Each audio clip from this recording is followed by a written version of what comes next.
मानते छोड़ देते। बाकी धर्म और अध्यात्म का जो मूल विषय है, अपनी जीवात्मा का विकास करना, आध्यात्मिक उन्नति तरक्की करना, आत्मधन नाम धन के मूलक दौलत को हासिल करना, ये संसार में प्राय सभी लोग भूल चुके हैं। जैसे किसी को बंदूक दी जाती है अपनी रक्षा और सुरक्षा करने के लिए, और बंदूक के द्वारा वो खुद ही चोरी करने लगी, डाका डालने लगे, छिनैती करने लगे, लोगों का धन माल लूटना शुरू कर दे, कत्ल कर दे, गोली मारने लगे बेगुनाहों को। इसमें बंदूक का दोष नहीं दिया जा सकता। आज यही हालत संसार में धर्म की हो चुकी है। ये धर्म का उद्देश्य है आत्मा का विकास करना, जीवात्मा का कल्याण करना, जीव को जन्म मरण के बंधनों से मुक्त करना। आज इस धर्म का उपयोग हम आप दुनियावी तरक्की में, अपने संसारी इच्छाओं की पूर्ति में, ये संसार के लिए, दुनिया के लिए ईश्वर और भगवान को भी मंजूर नहीं हो सकता। यही वो मंदिर है बस। इसलिए परम पूज्य स्वामी जी महाराज बराबर आगाह करते थे कि धर्म का जिस तरह से दुरुपयोग हो रहा है, धर्म की जैसी अवमानना हो रही है, ये संसार के लिए खतरे की घंटी हो सकता है। एक तो धर्म में हिंसा, हत्या का बढ़ना, और दूसरे इसके मूल मिशन लक्ष्य से भटक जाना, ये सारी मानव जाति को खतरे में डाल सकता, बल्कि मानव जाति का अस्तित्व ही खतरे में हो सकता। जैसे एक भटका हुआ राही अगर रास्ता भटक जाए, जंगल में रास्ता भूल गया, उसके प्राणों के लिए खतरा हो सकता। इसलिए आज जरूरत इस बात की है कि परम पूज्य स्वामी जी महाराज ने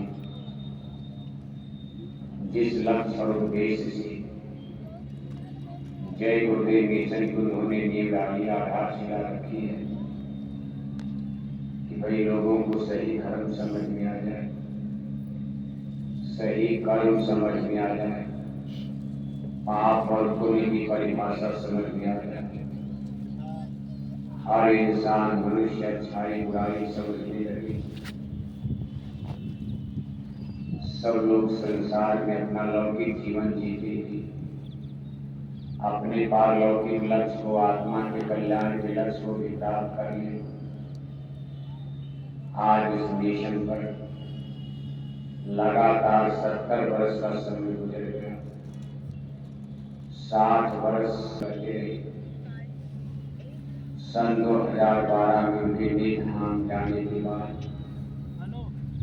हमारे पूज्य बुजुर्ग महाराज जी ने को छोटे बड़े काफिले लेकर जाड़ा गर्मी बरसात की परवाह किए बिना निरंतर लगातार चलते रहते। लाखों लाख लोगों ने इसीलिए टाट पट्टी बोरा पहन लिया, जबकि टाट बोरा इस जमाने में पहनना अच्छा नहीं है। कोई बाप अपने बेटे को बोरा नहीं पहना सकता। इस फैशन की दुनिया में, सूट टाई कोट के युग में, आप घर में कपड़ा खरीद कर लाते हो, घर में कोई इसको जल्दी पसंद नहीं करता है जब तक पूरी दुकान न देख लिया जाए। जहाँ आदमी का कपड़े सीखना लगाव है, वहाँ गुरु महाराज जी ने लाख लोगों को बोरा पहना दिया। इसके पीछे भी यही लक्ष्य था कि लोगों को सही धर्म की परिभाषा समझ में आ जाए। फिर लाखों लाख भाई बहनों को शाकाहारी जाके पहना दिया गया कि धर्म के फंडामेंटल प्रिंसिपल्स, धर्म के मूल सिद्धांत और थियरी, सत्य और अहिंसा लोगों की समझ में आ जाए। भाई जीव हिंसा ये सबसे बड़ा अपराध और पाप का धर्म है। चाहे हिंदू भाई करे, चाहे मुसलमान करे, सिख ईसाई कोई करे, लेकिन जो लोग पशु पक्षी मार रहे, काट रहे, उसकी शरीर में मुर्दा मांस का भक्षण कर रहे, आहार कर रहे, समझो वहां धर्म नाम की कोई चीज नहीं है। अब आप इस शाकाहारी जाति पर नाम भी है शाकाहारी। ये लोगों को नॉन वेजिटेरियन लाइफ सिस्टम, शाकाहारी जीवन पद्धति सिखाने का प्रयास कर रही है। अभी सारी मेहनत इतने दिनों से लगातार हो रही, इसीलिए हो रही। अब जमाना इसको कितना स्वीकार करता, अरे लोगों का भाग्य जाने, किस्मत जाने, तकदीर जाने।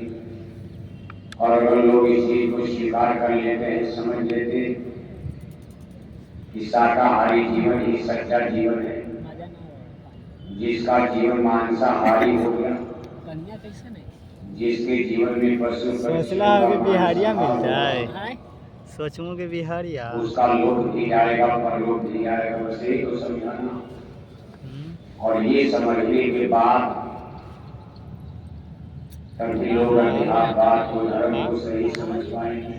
सब आदमी को समुद्र, इसलिए जो शाकाहारी सिद्धांत यही है, जुटल शाकाहार का संदेश है कि धर्म और अध्यात्म का कटहरा है। जैसे बच्चे स्कूल में जाते हैं तो सबसे पहले उनको ए फार एपुल बी फार बैग पढ़ाया जाता। पढ़ाई इतने तो है नहीं, ये तो शुरुआत हो रही का से कबूतर, का से खरगोश। ऐसे धर्म और अध्यात्म इसका एक कटहरा है। प्राइमरी स्तर की पढ़ाई शाकाहार, शाकाहार बनने के बाद ही आप संतों के स्कूल में, उनकी स्पिरिचुअल यूनिवर्सिटी में, आध्यात्मिक स्कूल और विद्यालय में पढ़ने लायक बने, इंटरव्यू होगी, नॉमिनेशन होगा। इसके बाद फिर आपको अध्यात्मवाद के गुण से गुण रहस्य, जन्म मरण, आत्मा परमात्मा, मोक्ष मुक्ति, ईश्वर नरक, देवी देवता, ईश्वर ब्रह्म भगवान परमात्मा, सब पूजा पाठ, नाम कमाई, शब्द कमाई, इसमें इतने लेसन और पाठ जहाँ सुतल ऐसा रहती है बाद में आप पढ़ पाओगे ना। ठीक है ना, लेकिन जो शाकाहारी नहीं बनेगा, भूइयों में सूझ जाती है वे संतों के स्कूल में टिके नहीं सकता। इसको माने सत्संग। अभी भी देखो स्कूल है, जैसे ये स्कूल हिंदी, अंग्रेजी, जागृति, हिस्ट्री का स्कूल, ऐसे भी स्कूल है। वहाँ भी मास्टर पढ़ाते हैं, स्कूल की दीवार को पढ़ाए नहीं, केवल किताब आपको ज्ञान देगी नहीं, किताब को सहारा बनती, लेकिन किताबों की बात की एनालिसिस, उसका एक्सप्लेन मास्टर ही तो करता, कोई टीचर, ट्यूटर, मास्टर। ऐसे जब संतों की दरगाह पर आप जाते हो, वहाँ भी कोई मंदिर की दीवार आपको नहीं पढ़ाएगी।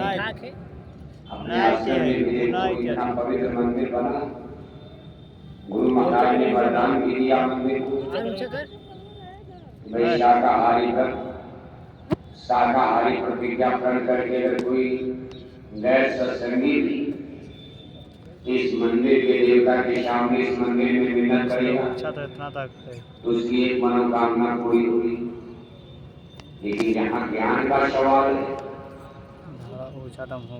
आपको कि मंदिरों की दीवारों से आपको ज्ञान मिल जाएगा, उसके लिए तो आपको पढ़ना पड़ेगा स्कूल में मास्टर। इसीलिए कहा सत्संग महिमा है बिहारी, पर कोई चीज मिले अधिकारी। सत्संग की बहुत बड़ी महिमा है, बड़े भाग पायो सत्संग का, बिना ही प्रयास होई भोगना, सत्संगति दुर्लभ संसार, निमिष दंड भय को बारा। सत्संग कोटि कुमत सुधारी। सत्संग ने करोड़ों लोगों की कुमति को सुमति में बदल दिया, उनकी कुबुद्धि को सुबुद्धि में परिवर्तित कर दिया, उनके कुमन को गंदे मन गंदे विचार को सुमन, अच्छे विचार अच्छे चिंतन में बदल दिया। ये सत्संग की महिमा बताई गई। जो सत्संग आज आप इन दिनों में 5 दिन लगातार सुनोगे दरगाह में, ये कोई मामूली चीज नहीं, बड़े भाग्यशाली लोगों का बड़े भाग पायो सत्संग का। इससे आदमी के अंदर के खोट मन के गंदे विचार और धीरे धीरे संसार से कुछ विरक्ति होती, सुनते सुनते मन दुनिया से जाट हो जाता। आपको संतों के दरबार में मांगने का सबूर आ जाएगा। आप संतों के यहाँ जाकर के दुनिया मांगते हो, अरे दुनिया तो आपको ऐसे भी मिलेगी। जो लोग नहीं सत्संग में जा रहे, नहीं मत गा रहे, बल्कि मथुरा की शिकायत ही करते, उनकी कोठी बन गई, उनकी दुकान बनते, इंजीनियर डॉक्टर बनते। बल्कि कभी कभी आप देखते हो कि आप बराबर मथुरा रहे, आपका घर कच्चा पड़ा है, और जो लोग भगवान को 10 गाली रोक दे रहे, आपका पड़ोसी आदमी उसकी 2 मंजिला कोठी बन गई। क्या करोगे आप? ये तो व्यवहार अलग है संसार का। आप यहाँ क्यों आए हो? कोठी मांगने, जमीन मांगने, बगीचा मांगने, रुपया पैसा दौलत मांगने, नौकरी चाकरी नहीं। ये परमार्थ परम अर्थ बहुत ऊंचा आत्मधनी समझ ट्रेन में फिंगर से बस संतों के दरबार में ही मांगा जाता है परमेश्वर। इस सदगुरु मेरी आत्मा का विकास है।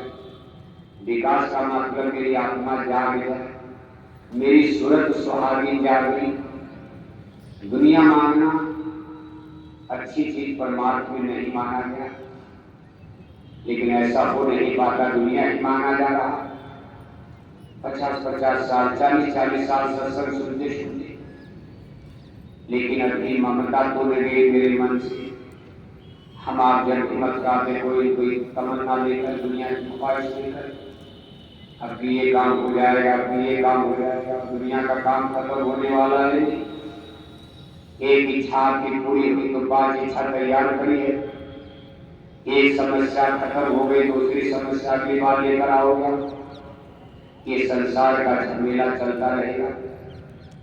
इस बीच में महापुरुष कहते थे, जब संतों के दरबार में आपको मांगने का सहूर होना चाहिए, सदगुरु से सदगुरु को ही मांगना चाहिए, ईश्वर से ईश्वर को मांगना चाहिए। भगवान आप हमको मिल जाओ, गुरु महाराज यहाँ हमको आप कुछ मत दो, आप ही हमारे बन जाओ, आप ही हमको मिल जाए। लेकिन ये कब होता? कहा विषय से जो हो आशा, परमार्थ की जामने आशा। जिसके अंदर परमार्थ की ख्वाहिश, परमार्थ की तमन्ना अंदर में धंस जाए, बलवती हो जाए, पुष्ट हो जाए, और विषय से जो हो आशा, संसार की विषय वासनाओं से कुछ विरक्ति उदासीनता आ जाए, ये दुनिया छोटी है, ऐसा कूड़ा कचरा गंदगी है। जैसे मल टट्टी पेशाब गंदगी से आपको भिड़ा हो जाती, अपने ही पेट में टट्टी होती, रोज आदमी हो रहा, लेकिन एक बार टट्टी बाहर निकल गई। अब आपसे कहा जाए टट्टी पेट में डालो, आप देख करके भिड़ा करोगे, थूकते हो। जबकि आपके पेट में टट्टी अभी भी रोज है, रोज निकलती। इसी तरह का ज्ञान और विवेक जब इंसान मनुष्य के अंदर जन्म लेता, ये संसार पूरा कचरा गंदगी नजर आने लगता, जिसमें आज आकर्षण नजर आ रहा, बहुत रोचक लग रहा, बहुत सुंदर नजर आ रहा, जिस पर आप मोहित हो रहे हो, ये आपको बिल्कुल बुरा कबाड़ा नजर आएगा, और तब आपको इससे विरक्ति हो जाती। आप विषय से जो हो आशा, परमार्थ की जामने आशा, तब अपने अंदर परमार्थ की आग, धन की दौलत पाने की, वही चीज तो है लौकिक चीज और पारलौकिक चीज। लौकिक चीज से घिरा हो गई, नाना बाबा हमको ये नहीं चाहिए। स्वाभाविक है कि आप परलोक की बात करोगा, तब आप हो गुरु महाराज हमारा भजन बने, हमारे अंदर शब्द का अमृत की बरसात हम उसको पिए, खाने पीने से, भोग भोगने से, ये सब चीजों से नफरत, और ये चीज अनायास कभी कभी हो जाती है। आदमी समझ नहीं किसी तरह सत्संग में रहते रहते कभी कभी किसको कैसे झटका लग जाता। जैसे देखो चित्तौड़ की महारानी मीरा, सारा राजपाट छोड़ने की आदमी तैयार, मामूली बात समझ रहे हो आप? आदमी 1 घंटे 2 घंटे के लिए घर छोड़ने को तैयार नहीं। आज ही आप घर से आए, अभी 24 घंटा घर से आए नहीं हुआ, तब तुम मोबाइल की घंटी बजाने लगते, उधर से भी बजती, आप भी बजाते हो।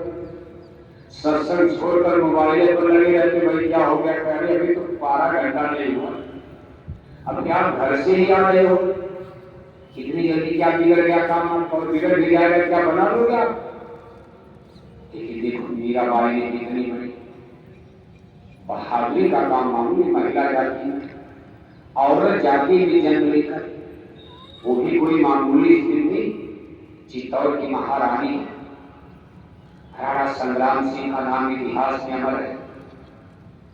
आगरा के पास फतेहपुर सीकरी खानवा के मैदान में दिल्ली के मुगल साम्राज्य के संस्थापक बाबर सुल्तान ने राय में हुआ था, अगर युद्ध में राजपूती सेना जीत गई होती, भारत में मुसलमानों का राज खत्म हो जाता, लेकिन ईश्वर की मौत थी। राजस्थान की राजपूती सेनाएं हार गई थी इस युद्ध में, थोड़ी सी फौज लेकर बाबर जीत गए थे। दिल्ली आगरा पर बाबर का कब्जा हो गया, और इसके बाद मुगल सल्तनत जम जाती, मुसलमानों का पूरा राज भारत में जम गया। बादशाह अकबर का समय आते आते पूरा हिंदुस्तान करीब करीब मुगलों के हाथ में चला गया। तब अफगानिस्तान, पाकिस्तान सब भारत में था, बर्मा, रंगोली सब। ऐसे ऊंचे कुल खानदान में पीहर उनका मायका तो था। देखो नागौर जिला में आता है मेरठा, आप कभी राजस्थान जाओ तो मेरठा सिटी, मेरठा स्टेशन, रेलवे स्टेशन भी है जोधपुर की लाइन पर चलने पर। मेरठा स्टेट था वो भी राजाओं का, राजवंश में ही मीराबाई का जन्म हुआ। ससुराल उनकी बड़ी चित्तौड़, जिसमें राणा प्रताप पैदा हुई। उसी घर में आगे राणा प्रताप ने जन्म लिया था, जिनका हल्दी घाटी में बादशाह अकबर से बहुत बड़ा युद्ध हुआ था। इतने बड़े कुल खानदान की मीराबाई, बिहार में भी राजा महाराजा यहाँ राणा संग्राम सिंह की पुत्र बहू। और आप देखो कहा मीरा दरद दीवानी दरद मुरी का कोई रैन बिना मोरे नींद में आवे, भावड़ न पानी करना ना कुछ अच्छा नहीं लगता। रात में नींद नहीं आती, दिन में खूब प्यास समझे नहीं। कहा क्यों?